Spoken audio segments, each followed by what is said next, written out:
ابھی تو تمہارے کس کام کا نہیں ہے نا. اسی طرح کی ایک تصویر تمہارے اندر چل رہی ہے، وہ تمہارا دل وہ بھی ٹک ٹک ٹک کر رہا ہے. جب اس دل کی ٹک ٹک تو پھر وہ جو نور بنتا ہے وہ باہر نہیں جاتا، وہ سیدھا خون میں چلا جاتا ہے نا. خون سے ہوتا ہوا پھر وہ نسوں میں چلا آتا ہے، نسوں سے ہوتا ہوا پھر وہ نور ان روحوں تک پہنچ جاتا ہے جو تمہارے اندر ہیں. پھر وہ روحیں بیدار ہو کے وہ اللہ اللہ کرنا شروع کر دیتے ہیں. پھر وہ سوتے رہو گے اللہ اللہ ہوتی رہے گی، قبر میں چلا گئے وہاں بھی اللہ اللہ ہو رہی ہے، اور یوم محشر تک اللہ اللہ ہوتی رہے گی. جب وہ نور روحوں تک پہنچتا ہے پھر ایک سے دوسری تیسری باری باری ساری روحیں اللہ اللہ کرنا شروع کر دیتی ہیں. پھر یہی مسجد، یہی کعبہ، یہی گلے گلزار جنت.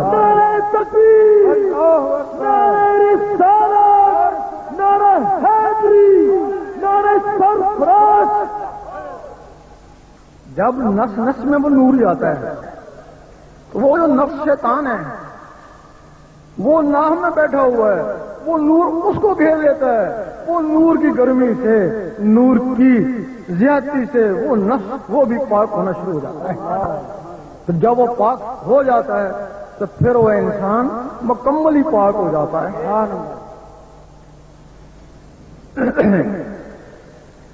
ہر وقت جب اللہ اللہ ہوتی رہتی ہے تو اللہ اللہ کا نور اس دل میں اکٹھا ہو جاتا ہے. جب نور اس دل میں اکٹھا ہو جاتا ہے، اللہ اور تمہارے درمیان جو وسیلہ ہے وہ تمہارا دل ہے. یہ ایک ٹیلی فون ہے.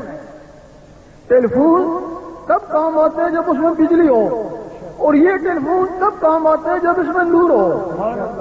جب یہ نور اس میں آتا ہے پھر تمہارے اندر کا ٹیلی فون آن ہو جاتا ہے. پھر تم یہاں بات کرو گے سیدھی اوپر، نماز پڑھو گے سیدھی اوپر، تلاوت کرو گے سیدھی اوپر. اس وقت نماز مومن کا معراج بن جائے گی اس ٹیلی فون کے ذریعے.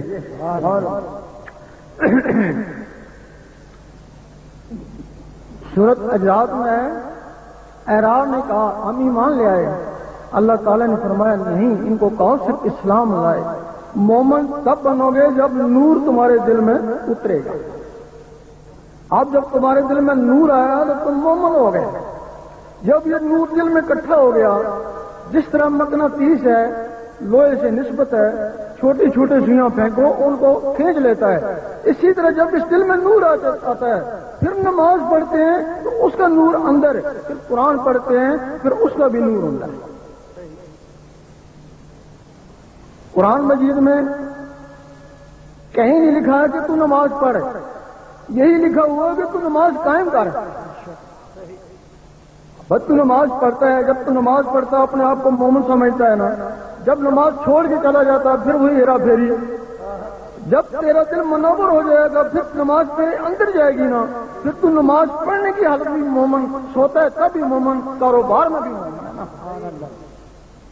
جب ہر وقت اللہ اللہ ہوگی، اب تیرے دل میں بھی اللہ اور اس کے دل میں بھی اللہ، تو سارے نوری ہو گئے نا. یہ ایک نوری رشتہ قائم ہو گیا نا. جو خونی رشتے ہیں، ابھی مرتضی صاحب قتل ہوئے، بہن کے سخت مخالف تھے، بہن بھی مخالف تھی دنیاوی لحاظ سے، لیکن خونی لحاظ سے تو بہن سسکیاں لے کے روئی نا. اسی طرح جب یہ خونی رشتے آپس میں قائم ہو جاتے ہیں تو پھر وہ کبھی نہیں چاہتے کہ یہ مومن بھائی ایک دوسرے کو جانی نقصان پہنچائے. نعرہ تکبیر، نعرہ رسالت، میرا شاہی میرا شاہی، گوہر شاہی گوہر شاہی. قرآن مجید فرماتا ہے کہ ہدی للمتقین، میں ہدایت کرتا ہوں پاکوں کو. اب جب وہ اندر سے پاک ہو جاتا ہے پھر اگر وہ عالم ہے تو پھر وہ قرآن پڑھتا ہے تو قرآن اس کے اندر جاتا ہے نا. اس وقت علامہ اقبال فرماتے ہیں قاری نظر آتا ہے لیکن حقیقت میں ہے قرآن. اب جس طرح تو قرآن کی تعظیم کرتا ہے اس طرح اس کی تعظیم تیرے اوپر فرض ہے. تو قرآن کو پیٹ نہیں کرتا تو اس کو کیوں پیٹ کرتا ہے؟ اس کو عالم ربانی کہتے ہیں نا. اور انہی عالموں نے کافروں کو مسلمان بنایا.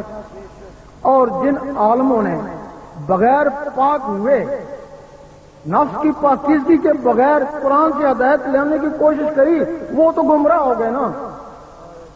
وہ 72 فرقے بنانے کے ذمہ دار وہی ہے۔ اب اس عالم ربانی کے اندر قرآن گیا، اب وہ بھی عالم ہے، وہ قرآن پڑھتا رہتا ہے لیکن وہ قرآن اس کے اندر نہیں اترتا۔ کافی عرصہ قرآن پڑھا، آخر سوچنے لگا چلو ان کو تو اللہ مل گیا، ہمیں نہیں ملا، ہم اب دنیا کی تلاش میں نکلتے ہیں۔ پھر اس نے کیا کیا، ایک جماعت بنا لی، اس کا ایک اسلامی نام رکھ لیا، قرآن کو بغلوں میں لیا، پھر سیاست میں نکل پڑا۔ اس کے لیے پھر بلے شاہ نے فرمایا کھا کے سارا مکر گئے جنہاں دے بغل وچ قرآن۔ صبح کہتے ہیں کہ عورت حکومت نہیں کر سکتی، شام کو کہتے ہیں کہ عورت حکومت کر سکتی ہے۔ لوگوں نے پوچھا مولوی صاحب یہ دو باتیں کیوں؟ کہ یہی تو سیاست ہے۔ لوگوں نے کہا دیندار لوگوں کو سیاست بھی اب نہیں دیتی۔ وہ کہنے لگے اقبال نے کہا جدا ہو دین سے سیاست تو رہ جاتی ہے چنگیزی۔ انہوں نے کہا کہ دین اور سیاست جدا جدا نہیں ہے، لیکن علامہ اقبال نے یہ سیاسی لیڈروں کو کہا تھا کہ اگر تمہارے سے دین جو نہ ہو گیا تو تم چنگیز ہی بن کے رہ جاؤ گے نا۔ انہوں نے اس کو اپنی سیاست میں گھڑ لیا نا۔ 5-6 سال لوگوں کو بھی سیاست میں لگا لیا۔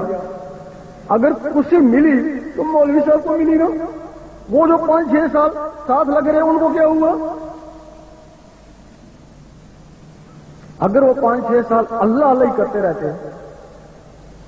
سید سلطان پور رحمۃ اللہ فرماتے ہیں کہ میں کسی مدرسے میں نہیں پڑھا، میں نے صرف قرآن کا پہلا لفظ الف لے لیا، الف سے اللہ اللہ کرتا رہا، اللہ اللہ سے میرا سینہ منور ہو گیا۔ سبحان اللہ۔ جب حضور پاک نے چمکتے ہوئے سینہ دیکھا تو سینے سے سینے ملایا تو سارا علم اس سینے میں خود بخود آ گیا۔ ان کو 5-6 سال میں کچھ اللہ اللہ کا فیض تو مل جاتا نا۔ ہاں وہ کہنے لگے ہاتھ کی جماعت میں بھی گئے، نمازیں بھی پڑھی، سیاست بھی کری، لیکن ہم کو اللہ تو نہیں ملا۔ مولوی صاحب نے کہا تم ایسا کرو کہ اب جہاد کرو۔ کہ جہاد کیا ہوتا ہے؟ کہ وہ بشر کہتے ہیں حضور پاک کو اور وہ نور کہتے ہیں حضور پاک کو، جاؤ تو ان کو مارو، وہ تم کو ماریں گے، یہی تو جہاد ہے۔ اب یہ فرقہ واریت جو ہے یہ ایسے ہی مولویوں کی پیداوار ہے۔ نعرہ تکبیر، نعرہ رسالت، تیرا شاہی میرا شاہی۔ حکومت کوشش کرتی ہے کہ فرقہ واریت ختم ہو جائے۔ کس طرح ختم ہو جائے؟ وہ جماعتیں بھی بن گئیں، وہ مولویوں کے اندر نفس وہ بھی اسی طرح کافر موجود ہیں، تو وہ کس طرح ایک ہونے دیں؟ ہاں سیاست کرسی کے لیے وہ ایک ہو سکتے ہیں، لیکن اللہ کے لیے وہ کبھی بھی ایک نہیں ہوں گے۔ باہر سے زبانوں سے وہ ایک ہو سکتے ہیں، لیکن وہ دلوں سے کبھی بھی ایک نہیں ہوں گے۔ ان کے لیے یہی ہے کہ کوئی حضرت علی جیسا امیر المومنین آ جائے۔ انہوں نے ایسے ہی 5000 عبد و زہدوں کو قتل کرا دیا تھا، اور جو باقی بچے تھے ان کو حضرت حسن بصری کی صحبت میں بھیج دیا کہ